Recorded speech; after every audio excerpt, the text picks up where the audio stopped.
নমস্কার দর্শক বন্ধু, আমি আদি অঘরী শ্রী প্রদীপ ঠাকুর। যে গাছটি আমি আপনাদের দেখাচ্ছি এক একটি অঞ্চলে এক একটি নামে পরিচিত। এটা ঘাসের সঙ্গে জন্মায়। এই গাছটিকে আমরা বলি উচণ্ডী গাছ, আমাদের আশ্রমের ভাষায় এটাকে বলে উচণ্ডী গাছ। এটা আবর্জনার সঙ্গে জন্মায়। আপনার বাড়িতে বৌমা রয়েছে, বাট আপনার সঙ্গে সঠিকভাবে কথা বলে না।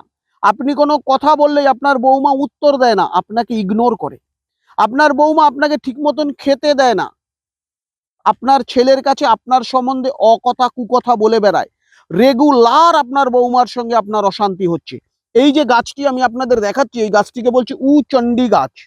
ভালো করে দেখুন, এক একটা অঞ্চল এক এক রকম গাছ। আমি টিভির স্ক্রিনে বারবার দেখানোর চেষ্টা করছি যেন আপনারা সব জায়গা থেকে এই গাছটিকে সংগ্রহ করতে পারেন। এই উচণ্ডী গাছের শিকড়, এই গাছটিকে গোড়া থেকে এইভাবে তুলে নেবেন। আমি দেখাচ্ছি আপনাদের, এইভাবে তুলে নেবেন। এই গাছের গোড়ার শিকড় আপনি আপনার শরীরে বেঁধে রাখুন যে কোনো সাদা সুতো দিয়ে।